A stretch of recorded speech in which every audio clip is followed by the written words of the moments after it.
G'day trendsetters, Greg here from Fishplay Films and welcome back to episode 15 of the BNSF Birdwood subdivision. Well, would you believe it's been 4 months since the layout update? How slack is that? So I thought I'd better get my finger out and show you what's been happening on the sub. So let's go and have a look. We're at the north end of West Birdwood Yard now, and the latest thing I've done is extend that track closest to the camera.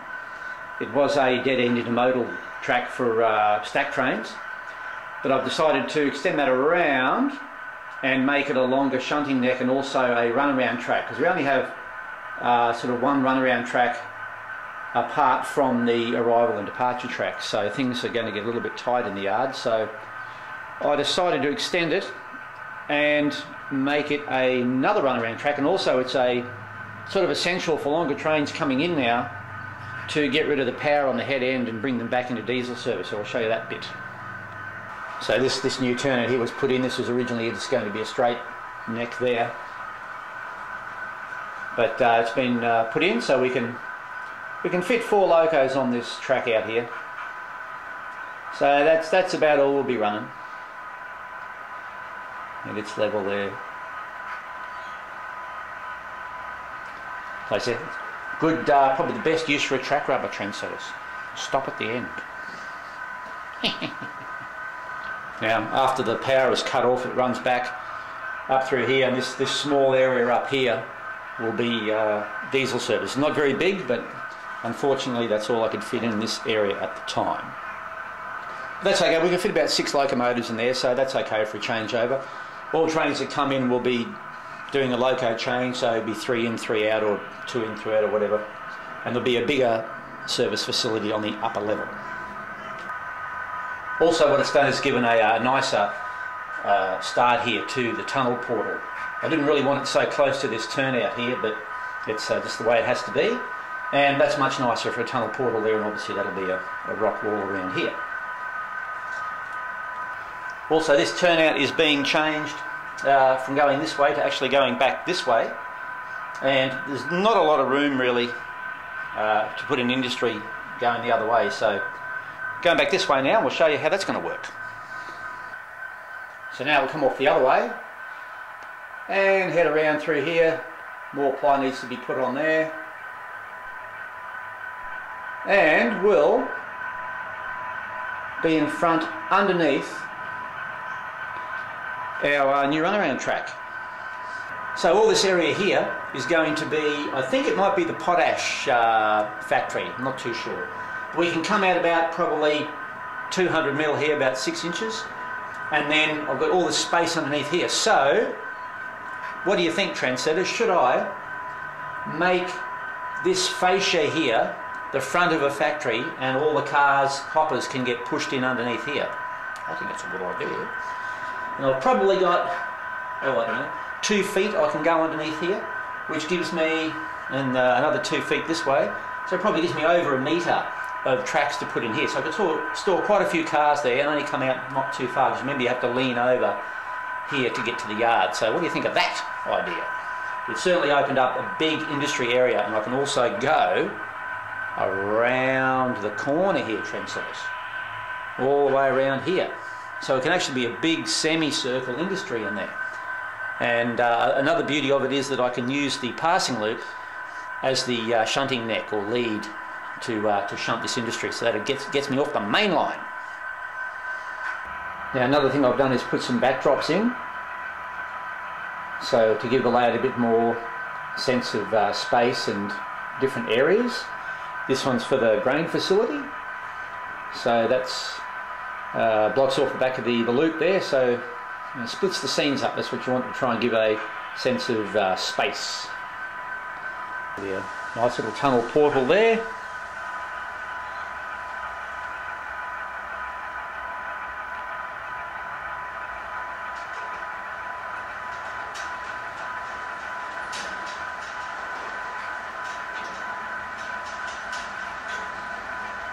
And that's our grain facility.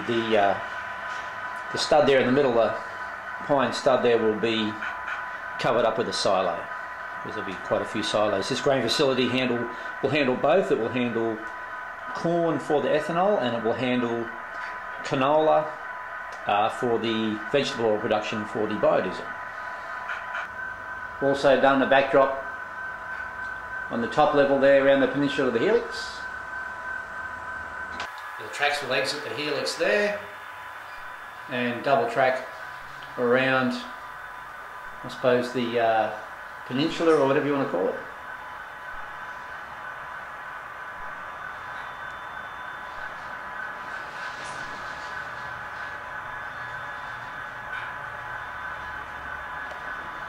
Having the backdrops up really gives you a sense of space too, gives you more, breaks the layout up into sections.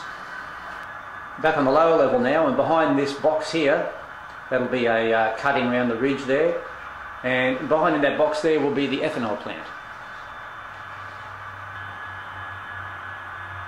We've also done the branch, or the woodwork for the branch that goes off to the methanol plant.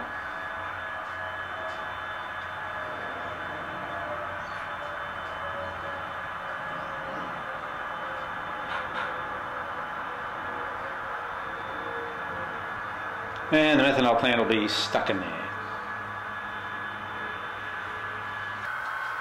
Now let's wait for a train to come down through here. A few of you asked about the golden spike. Yes, it's still happening, but I want to get a bit more work done before we go ahead with it, and to make it a little bit more interesting. Also, it's quite warm in here still, so the golden spike will be a dress-up affair. So we don't want to be sweating and uncomfortable in our dinner suits and the girls in their nice frocks. So it'll be coming into more of the cooler months, and that way I'll have more of a chance to get things done around here.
Well, as you can see by the sign, we have reached summit.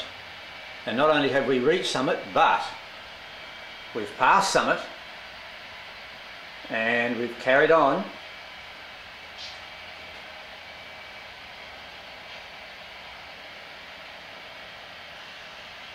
And we've carried on. And that's the benchwork we were doing in the layout update 14 just there.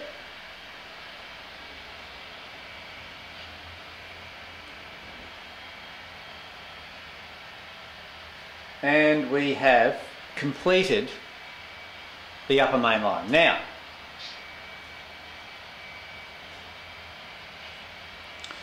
yes, we did have a secret rail joining ceremony, but it's only temporary. There's the line has to come out again to install turnouts and a passing loop before the golden spike ceremony. So it's a temporary join, let's say. But there is a sneaky little video on that I might post that I did actually on the day driving the last spike in. So we'll see whether I'll post that or not. So above our grain facility, there's the top loop.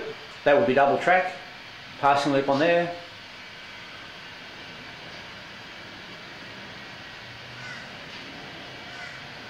And right at that back section there, a turnout will come off the inner passing loop, and that would be a reversing loop to turn trains.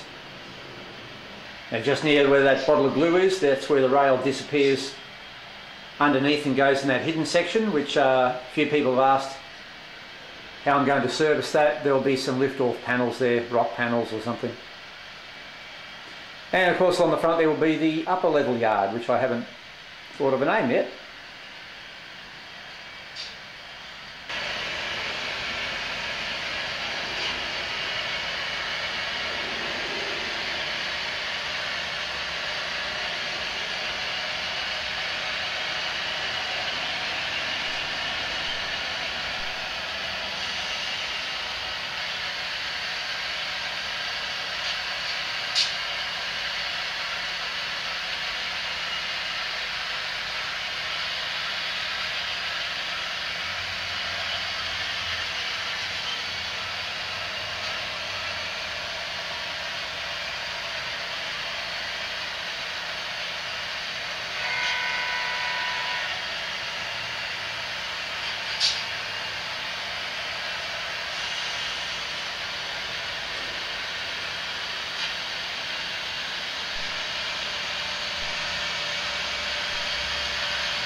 In the middle in here will be another big industry in here coming off the reversing loop, which is over here.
Just topping over.